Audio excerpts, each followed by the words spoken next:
السلام علیکم ورحمۃ اللہ وبرکاتہ۔ اللہ تبارک و تعالیٰ کی خاص توفیق سے انشاءاللہ العزیز آج ہم 10ویں پارے کا خلاصے کا آغاز کریں گے اور سورہ توبہ تک اس کا اختتام کریں گے۔ 10ویں پارے کے خلاصے سے پہلے ہم ایک آیت کی تلاوت کریں گے۔ اعوذ باللہ من الشیطان الرجیم، بسم اللہ الرحمن الرحیم،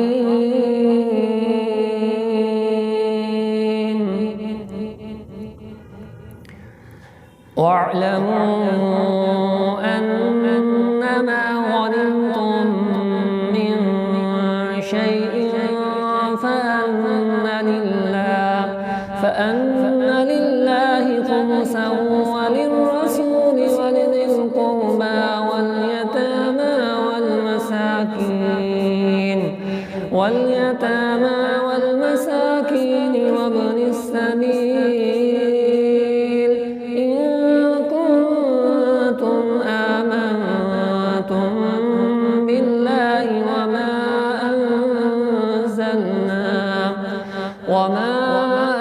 أنزلنا على عبدنا يوم الفرقان يوم التقى الجمعان والله على كل شيء قدير۔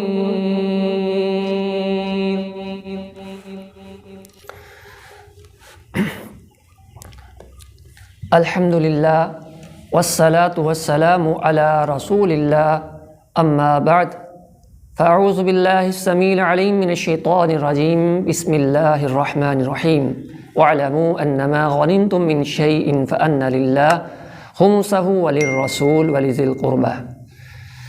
اس پارے کے شروع میں اللہ رب العزت نے مال غنیمت کی تقسیم کا ذکر کیا ہے کہ مال غنیمت میں اللہ اس کے رسول کا 5واں حصہ ہے، یعنی رسول اللہ صلی اللہ علیہ وسلم کو یہ اختیار ہے کہ اللہ کے رسول صلی اللہ علیہ وسلم اس میں سے 5واں حصہ جہاں چاہیں تقسیم کر سکتے ہیں۔ 10ویں پارے میں اللہ رب العزت نے بدر کے مارکے کا ذکر بھی بڑی تفصیل سے بیان کیا ہے۔ اس کی تفسیر کے لیے آپ تفاسیر کی طرف رخ کیجئے، تفاسیر سے پڑھیے۔ ہم انتہائی اختصار آپ کے سامنے پیش کرنا چاہتے ہیں۔ اور پھر اللہ تبارک و تعالیٰ نے اس صورت میں اس واقعے کا بھی ذکر کیا ہے کہ شیطان لعین بدر کے مارکے میں انسانی شکل میں موجود تھا اور کافروں کو لڑائی کے لیے اکسا رہا تھا۔ سراقہ بن مالک کے روپ میں موجود شیطان کافروں کو یقین دلا رہا تھا کہ مسلمان کافروں پر غلبہ نہیں پا سکتے۔ جب اللہ تبارک و تعالیٰ نے جبرائیل علیہ السلام کی قیادت میں فرشتوں کی جماعت کو اتارا تو شیطان میدان بدر سے فرار ہونے لگا، تو کافروں نے سے پوچھا، اے سراقہ، تم تو ہمیں فتح کی خوشخبریاں سنا رہے تھے، اب کہاں بھاگ رہے ہو؟ تو اس پر شیطان نے جواب دیا، انی بریء منک، میں تم سے بری ہوں، انی ارا ما لا ترون، بے شک میں وہ دیکھ رہا ہوں جو تم نہیں دیکھتے، انی اخاف اللہ، میں اللہ تبارک تعالیٰ سے ڈرتا ہوں۔ اب دیکھیے، شیطان کا دعویٰ ہے کہ وہ اللہ سے ڈرتا ہے، لیکن کیا آپ میں سے کوئی ہے جو یہ ماننے، یہ تسلیم کرے کہ پھر شیطان بھی اللہ سے ڈرے گا؟ آج ہمارے بھی دعوے کچھ شاید سوچیے گا ذرا ضرور کہ شیطان کی طرح کے دعوے تو نہیں ہے کہ ہم ہر قسم کی برائی میں ملوث تو رہیں، دین کے لیے ہمارے پاس وقت نہ ہو، اسلام کے لیے ہمارے پاس وقت نہ ہو، اور ہم دعویٰ یہ کرتے ہوں کہ ہم تو اللہ سے ڈرتے ہیں۔ تو شیطان نے بھی کہا کہ انی اخاف اللہ، بے شک میں اللہ سے ڈرتا ہوں، واللہ شدید العقاب، کیونکہ اللہ کی پکڑ بڑی سخت ہے۔ شیطان کو اس بات کا معلوم ہے، اس بات کا علم ہے، اللہ ہمیں اس کی سمجھ عطا فرمائے۔ آج ہمیں بھی علم تو ہے، لیکن خوف جو حقیقی اللہ کا ہونا چاہیے وہ نہیں۔ اس صورت میں اللہ تعالیٰ نے یہودیوں کی متواتر بدعہدیوں اور خیانت کے بعد اس آیت کا نزول فرمایا کہ اگر آپ کو کسی قوم کی جانب سے خیانت کا ڈر ہو تو اس کا معاہدہ لٹا کر حساب برابر کر دینا چاہیے، بے شک اللہ تعالیٰ خیانت کرنے والوں کو پسند نہیں فرماتا۔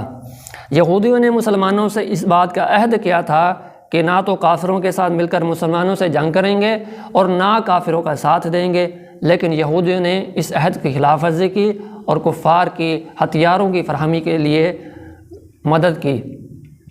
پھر راز افشا ہونے کے بعد معافی مانگنے لگے اور تجدید عہد کے بعد بھی مسلمانوں کے خلاف سازشیں کرنے میں مشغول رہے۔ تو یہ یہودیوں کا طریقہ کار رہا ہے، وہ جھوٹے وعدے بھی کرتے ہیں اور اس کے بعد اپنے وعدوں سے مکر جاتے ہیں اور مسلمانوں کے خلاف سازشیں کرتے ہیں۔ تو ہم مسلمانوں کو چاہیے کہ ہم اتفاق اور اتحاد کے ساتھ دین اسلام کی مدد کریں۔ اس کے بعد سورہ توبہ ہے۔ سورہ توبہ قرآن مجید کی وہ واحد سورت ہے جس میں بسم اللہ الرحمن الرحیم نہیں ہے۔ اس کی دو وجوہات ہو سکتی ہیں۔ ایک پہلی یہ کہ اللہ تبارک تعالیٰ نے اس سورت کو غضب میں نازل فرمایا، یعنی کہ جس وقت نازل فرمایا غضب میں تھے، ناراضگی میں تھے۔ اور پھر دوسری وجہ یہ ہو سکتی ہے کہ سورہ انفال کا یہ سورہ توبہ حصہ ہے۔ اس سورہ توبہ میں اللہ تبارک تعالیٰ نے بہت سی اہم باتوں کی نشاندہی کی ہے۔ اللہ تعالیٰ فرماتے ہیں کہ جو شخص نماز کو باقاعدگی سے عطا کرتا ہے اور زکوٰۃ صحیح طریقے سے دیتا ہے، ایسا شخص مسلمانوں کی جماعت سے منسلک ہے اور دینی اعتبار سے ان کا بھائی بھی ہے۔ یعنی کہ جو شخص نماز ادا نہیں کرتا، زکوٰۃ نہیں دیتا، تو وہ مسلمان اور دینی بھائی نہیں ہے، مستقل تاریک نماز۔ یہ اللہ کا قرآن ہے۔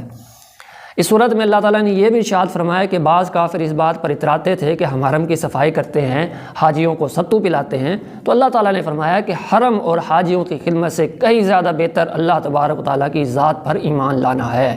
آج بھی کئی لوگ چھوٹے چھوٹے اعمال کرتے ہیں اور توحید کا معلوم نہیں ہوتا، توحید کا پتہ نہیں ہوتا، تو وہ کہتے ہیں کہ ہم تو یہ نہیں کیا کرتے ہیں، فلاں بندہ تو یہ ہے، فلاں وہ ہے۔ تو بھائی سب سے اہم چیز جو ہے وہ ایمان ہے، اور فرمایا کہ جو اللہ کی ذات پر ایمان لانا، اس کی خوشنودی کے لیے جد و جہد کرنا، اللہ کو راضی کرنے کی کوشش کرنا، یہ ہے اصل چیز۔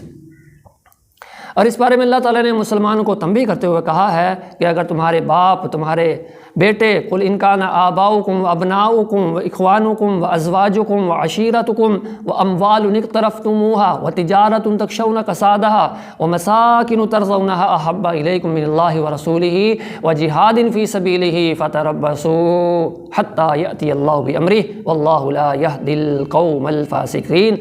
فرمایا کہ اگر تمہارے باپ، تمہارے بیٹے، تمہارے بھائی، تمہاری بیویاں، تمہارے قبیلے، تمہارے مال جو تم اکٹھے کرتے ہو، تمہاری تجارت جس کے نقصان سے تم ڈرتے ہو، اور وہ گھر جس میں تم رہنا پسند کرتے ہو، جس کو تم پسند کرتے ہو، تم کو اللہ اور اس کے رسول صلی اللہ علیہ وسلم سے اور اللہ کے راستے میں جہاد کیے جانے سے زیادہ محبوب ہیں، زیادہ پسند ہیں، اگر تم ان چیزوں سے اللہ اور رسول کے مقابلے میں زیادہ محبت کرتے ہو تو انتظار کرو یہاں تک کہ اللہ تبارک و تعالیٰ کا عذاب ان پر آ پہنچے۔ اللہ ہم سب کو محفوظ فرمائے۔ یعنی کہ اللہ اور اس کا رسول دنیا کائنات کی ہر چیز سے زیادہ مومن کے لیے پسندیدہ اور محبوب ہونا چاہیے۔ فرمایا بے شک اللہ تعالیٰ فاسقوں اور فاجروں کو ہدایت نہیں دیتا۔ اس بارے میں اللہ تعالیٰ نے حنین کے مارکے کا بھی ذکر کیا ہے، اس کی تفسیر بھی آپ تفاسیر کے اندر دیکھیے۔ اگر ہم مستقل تفسیر بیان کرنے لگیں اتنی زیادہ تو وقت زیادہ ہو جاتا ہے، ہم کوشش کرتے ہیں کہ کم وقت کے اندر آپ کو زیادہ باتیں بتا دی جائیں۔ اس بارے میں اللہ تعالیٰ نے یہودیوں اور نصرانیوں کے برے عقیدے کی مذمت کرتے ہوئے ارشاد فرمایا کہ وقالت الیہود عزیر ابن اللہ وقالت النصارى مسیح ابن اللہ، کہ یہودی یہ کہتے ہیں کہ عزیر اللہ کے بیٹے ہیں، اور عیسائی ہرزہ سرائی کرتے ہوئے کہتے ہیں کہ جناب عیسیٰ اللہ کے بیٹے ہیں۔ اللہ ارشاد فرماتے ہیں کہ ذالک قولہم بافواہہم، یہ تو باتیں ہیں جو انہوں نے اپنی طرف سے گھڑ لی ہیں۔ اس بارے میں اللہ تعالیٰ نے یہ بھی بتلایا کہ یہودیوں اور عیسائیوں نے اپنے مذہبی رہنماؤں کو اور جناب عیسیٰ علیہ السلام کو اپنا رب بنا لیا تھا۔ اتخذوا احبارہم ورہبانہم اربابا من دون اللہ، فرمایا کہ انہوں نے اپنی مذہبی رہنماؤں کو رب بنا لیا، جس کو وہ حلال کہتے اس کو حلال مانتے، جس کو حرام کہتے اس کو حرام مانا کرتے تھے۔ تو یہی تو رب منانا ہے۔ آج بھی کئی لوگ کرتے ہیں کہ مولوی صاحب نے جو بتا دیا بغیر کسی دلیل کے، جی مولوی صاحب سے دلیل پوچھنا گستاخی ہوتی ہے۔ نہیں میرے بھائی، پوچھئے فاسألوا اہل ذکر ان کنتم لا تعلمون بالبینات والزبر، اللہ نے بھی حکم دیا ہے کہ ان سوال کیجئے لیکن اس کے ساتھ دلیل مانگیے۔ اللہ ہمیں دین کی صحیح سمجھ عطا فرمائے۔ اللہ فرماتے ہیں کہ جب کہ ان کو یہ حکم دیا گیا تھا کہ تنہا اللہ کی پوجا کریں، کہ اللہ کو پکارا کریں، کہ اللہ کی عبادت کیا کریں، اور اس بارے میں اللہ تعالیٰ نے اہل ایمان کو بھی یہ بتلایا ہے کہ بے شک یا ایھا الذین آمنوا ان کثیرا من الاحبار والرہبان لایأکلون اموال الناس بالباطل، کہ بے شک مذہبی رہنماؤں کی بڑی تعداد ایسی ہے جو لوگوں کا مال کھا کر ان کو راہ ہدایت سے بھٹکانے کی کوشش کرتی ہے۔ لوگوں کا مال کھانے کے لیے آج بھی کئی ملا ایسے ہیں کہ جو لوگوں کا مال کھانے کے لیے ان کو حق بیان نہیں کرتے، ان کو سچ نہیں بتاتے۔ انتہائی یہ دکھ کی بات ہے کہ 4 پیسوں کے لیے دنیا کے لیے انسان اپنی آخرت کو برباد کر دے اور حق چھپا لے کہ یہاں سے مجھے پیسے ملنے ہیں، حق بتا دیا تو پیسہ نہیں ملے گا۔ اللہ ہمیں سمجھ عطا فرمائی۔ یہ یہودیوں کی روش ہے مسلمانوں، یہ مسلمانوں کی روش ایسی نہیں ہونی چاہیے۔ مسلمان تو وہ ہوتا ہے جو اللہ اور اس کے رسول کا حکم آ جانے کے بعد اپنی گردنوں کو جھکا لیتا ہے۔ اس بارے میں اللہ تعالیٰ نے ان لوگوں کو بھی وعید سنائی ہے جو سونے چاندی کو جمع کر کے رکھتے ہیں، اللہ کے راستے میں خرچ نہیں کرتے۔ فرمایا یوم یحمى علیہا فی نار جہنم فتقوی بہا جباہہم وجنوبہم وظہورہم ھذا ما کنزتم لانفسکم فذوقوا ما کنتم تکنزون۔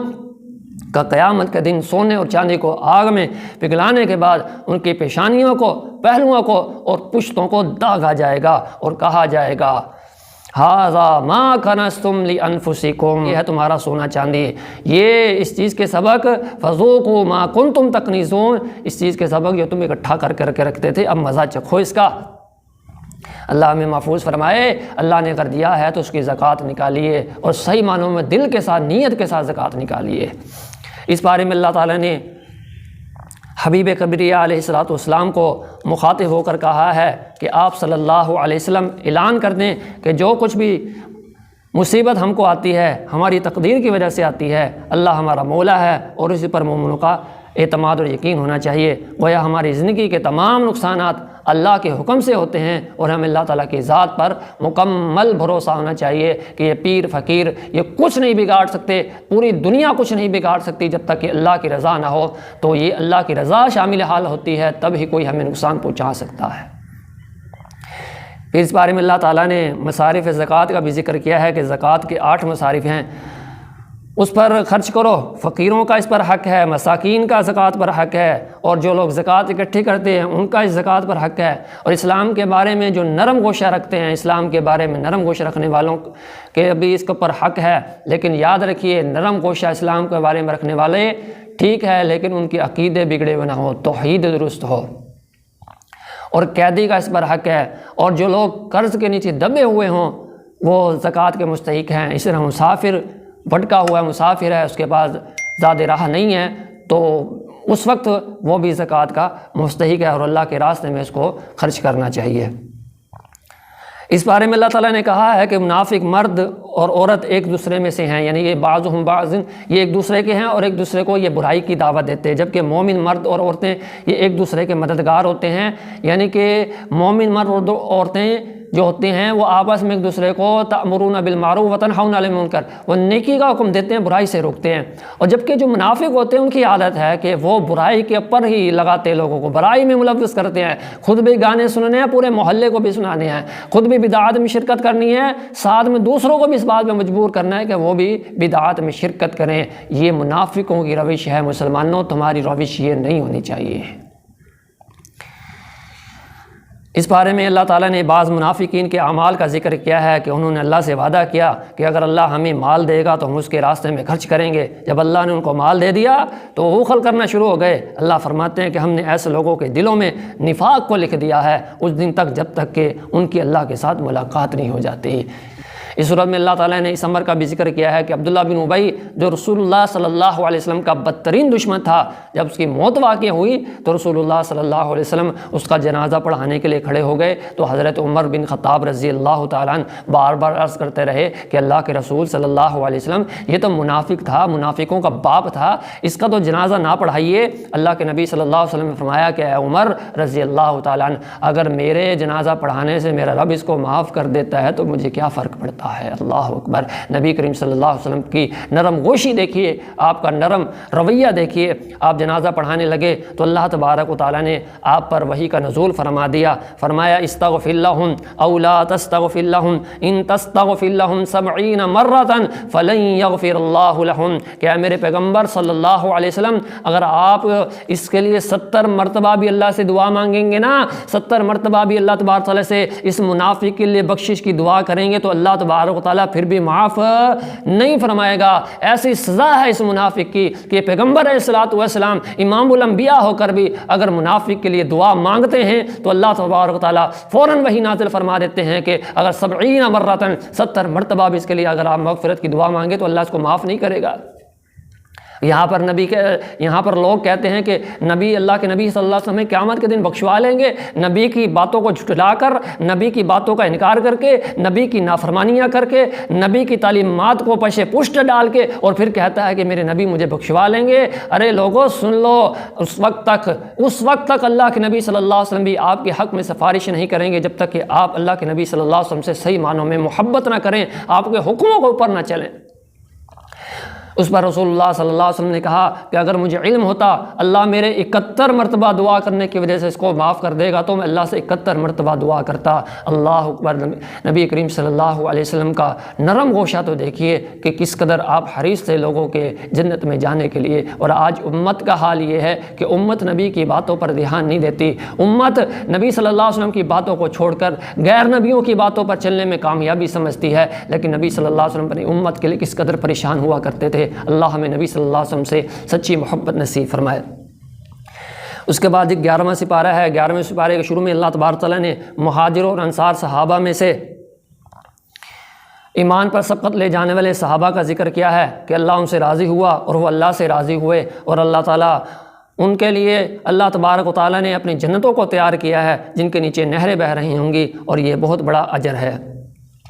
اس بارے میں اللہ تبارک و تعالیٰ نے اس حقیقت کا بھی ذکر کیا ہے کہ مدینے میں رہنے والے بہت سے لوگ منافق ہیں، اور بہت سے لوگ منافقت کی موت مر رہے ہیں، اگرچہ رسول اللہ صلی اللہ علیہ وسلم ان کو نہیں جانتے، مگر اللہ تبارک تعالیٰ ان سے اچھی طرح واقف ہیں۔ اللہ فرماتے ہیں کہ میں ایسے لوگوں کو عام لوگوں کے مقابلے میں دگنا عذاب دوں گا۔ اللہ ہم سب کو محفوظ فرمائے۔ اللہ تعالیٰ نے سورت میں منافقین کی بنائی ہوئی ایک مسجد کا بھی ذکر کیا ہے کہ منافقوں نے اس عمارت کو اس لیے بنایا تھا تاکہ اس میں بیٹھ کر اہل ایمان کے خلاف سازشیں کی جائیں، اور ان کی قوت کو پارا پارا کرنے کے لیے ان کے دلوں میں ایک دوسرے کے خلاف تفرقہ پیدا کیا جائے۔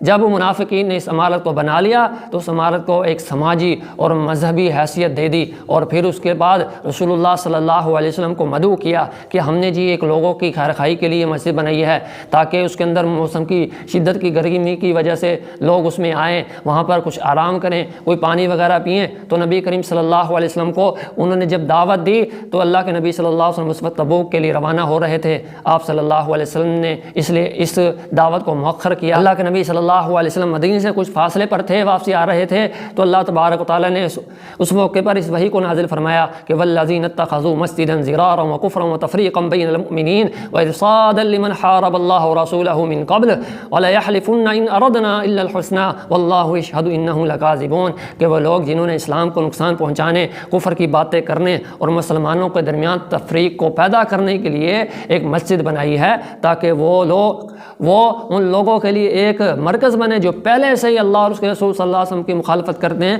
یہ تو اللہ اور اس کے رسول کی مخالفت کے لیے انہوں نے اپنے ایک ڈیرا بنایا ہے، اپنی ایک جگہ بنائی ہے، اپنا ایک مرکز بنایا ہے۔ وہ اللہ فرماتے ہیں کہ وہ ضرور قسمیں کھا کر آپ سے کہیں گے کہ ہم تو صرف بھلائی کی نیت رکھتے ہیں۔ اللہ تعالیٰ گواہی دیتا ہے کہ بے شک وہ جھوٹے ہیں۔ اللہ تبارک و تعالیٰ نے وہی نازل فرما دی جناب محمد رسول اللہ صلی اللہ علیہ وسلم پر۔ آج لوگ کہتے ہیں نا اللہ کے نبی غیب کا علم رکھتے تھے، اگر اللہ کے نبی صلی اللہ علیہ وسلم کو غیب کا علم ہوتا تو اللہ کے نبی ان کی دعوت کو قبول کرتے؟ قطعاً نہ کرتے۔ اگر آپ کو معلوم ہوتا کہ یہ لوگ ایسے کرنے والے ہیں، مسلمانوں کے خلاف انہوں نے اس جگہ کو بنایا، تو اللہ کے نبی کبھی نہ جاتے۔ بہرحال آپ راستے میں تھے تو راستے میں اللہ نے وحی کو نازل فرمایا۔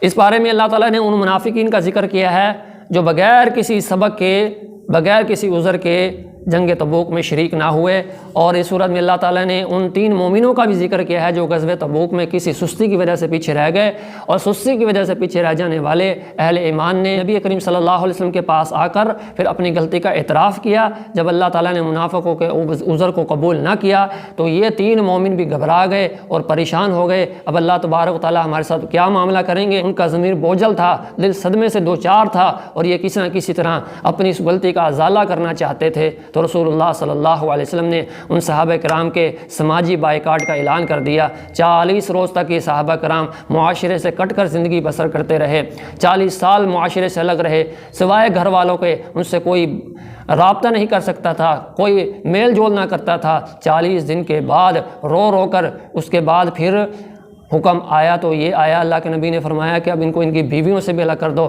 ان کی بیویوں سے بھی وہ الگ کر دیے گئے، بالکل الگ تھلگ اب دیکھیے کہ جو مومن ہوتا ہے اس سے جب غلطی ہو جاتی ہے تو اس پر اکڑتا نہیں ہے، بلکہ وہ اللہ تبارک و تعالیٰ کے سامنے روتے رہے۔ پھر 50 دن کے بعد اللہ تبارک و تعالیٰ نے ان کی توبہ کو قبول کیا ہے۔ 50 دن یہ روتے رہے، اللہ سے معافیاں مانگتے رہے۔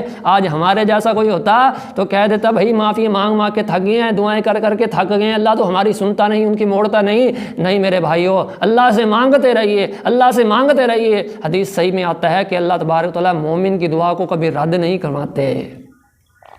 اس کا یا تو اس کی مصیبت کو دور فرما دیتے ہیں، یا دعا فوراً قبول فرما لیتے ہیں، یا ذخیرہ آخرت کر دیتے ہیں۔ قیامت کے دن جب مومن کی مانگی ہوئی دعاؤں کا اس کو اللہ اجر عطا فرمائیں گے تو وہ کیا کہے گا؟ کہے گا کاش کاش کہ دنیا کے اندر میری کوئی دعا قبول ہی نہ ہوتی۔ اس لیے اللہ کی ذات پر پورا بھروسہ رکھیے۔ رسول اللہ صلی اللہ علیہ وسلم نے غزوہ تبوک کے موقع پر صحابہ کرام سے مالی تعاون کا ذکر کیا، تقاضا کیا، تو حضرت عثمان رضی اللہ تعالی عنہ نے 700 اونٹ ساز و سامان سے لدے ہوئے اللہ کے نبی صلی اللہ علیہ وسلم کی خدمت میں پیش کر دیے۔ پھر حضرت عمر بن خطاب رضی اللہ تعالیٰ اپنے گھر کا آدھا مال اٹھا کے لے آئے اور سوچنے لگے کہ آج انشاءاللہ میں نیکی میں سبقت کر جاؤں گا، آج مجھ سے زیادہ کوئی نیکی میں آگے نہیں بڑھے گا۔ اس کے بعد حضرت ابوبکر صدیق رضی اللہ تعالیٰ عنہ آئے اور اللہ کے نبی نے پوچھا کہ ابوبکر کیا لے کر آئے ہو؟ رضی اللہ تعالیٰ کہ اللہ کے نبی صلی اللہ علیہ وسلم اپنے گھر کا سارا سامان ہی لے آیا ہوں۔ اللہ اکبر! اللہ کے نبی کے ایک اشارے پر صحابہ اپنے گھر سے پورے کے پورے مال اٹھا کر لے آئے۔ اس بارے میں اللہ تعالیٰ فرماتے ہیں کہ بے شک اللہ نے مومنوں سے ان کی جانوں اور مالوں کو بدلے جنت کا سودا کیا ہے۔ ان اللہ اشتری من المؤمنین انفسهم واموالهم بان لهم الجنہ یقاتلون فی سبیل اللہ ویقتلون ویقتلون۔ وہ اللہ کے راستے میں جہاد کرتے ہیں، اللہ کے دشمنوں کو مارتے ہیں، خود بھی اللہ کے راستے میں قتل ہو جاتے ہیں۔ اللہ تعالیٰ نے اس تجارت کو انتہائی فائدہ مند تجارت قرار دیا ہے کہ اللہ ان کی تجارت یہ جانوں کے بدلے اللہ ان کو جنت عطا فرمائیں گے۔ اس بارے میں اللہ تعالیٰ نے صحابہ کرام کے بعض امتیازی اوصاف کا بھی ذکر کیا ہے۔ اللہ فرماتے ہیں کہ صحابہ کرام توبہ کرنے والے ہیں، اللہ تعالیٰ کی عبادت کرنے والے تھے، اللہ کی حمد و تعریف بیان کرنے والے، زمین میں پھرنے والے، اللہ کے سامنے جھکنے والے، اس کی بارگاہ میں سجدہ کرنے والے، نیکی کا حکم دینے والے، برائی سے روکنے والے اور اللہ کی حدود کی حفاظت کرنے والے تھے، اور ایسے ہی مومنوں کے لیے خوشخبری ہے۔ اس بارے میں اللہ تعالیٰ نے اہل ایمان کو نصیحت کی ہے کہ اہل ایمان کو اللہ سے ڈرتے رہنا چاہیے اور ہمیشہ سچوں کا ساتھ دینا چاہیے۔ اس صورت کے آخر میں اللہ تعالیٰ نے رسول اللہ صلی اللہ علیہ وسلم کی صفات کا ذکر کیا ہے کہ تم میں سے ایک رسول تمہارے پاس آیا جو کافروں پر زبردست اور مسلمانوں پر لالچ رکھتا ہے۔ لقد جاءکم رسول من انفسکم عزیز علیہ ما عنتم حریص علیکم بالمؤمنین رؤوف الرحیم، کہ ایسے رسول تمہارے پاس آئے ہیں جو کافروں پر زبردست اور مسلمانوں پر یہ حرص رکھتا ہے کہ وہ جنت میں چلے جائیں اور مومنوں پر رحم کرنے والا ہے۔ بس اگر وہ رسول صلی اللہ علیہ وسلم کی ذات اور ان کے پیغام سے روگردانی کریں تو اعلان فرما دیجئے کہ میرے لیے اللہ کافی ہے، جس کے سوا کوئی معبود نہیں ہے، میرا اسی پر بھروسہ ہے اور وہ عرش عظیم کا پروردگار ہے۔ یہ تھے آج کے 10ویں سپارے کا خلاصہ ہم نے شروع کیا اور 11ویں سپارے میں سورہ توبہ تک ہم نے اس کو مکمل کیا ہے۔ کل انشاءاللہ عزیز سورہ یونس سے ہم خلاصے کا آغاز کریں گے۔ اللہ تبارک و تعالی سے دعا ہے کہ آج ہم نے جو سنا ہے غور و فکر کے ساتھ سے عمل کرنے کی اور اس کو آگے پہنچانے کی توفیق نصیب فرمائے۔ السلام علیکم ورحمۃ اللہ وبرکاتہ۔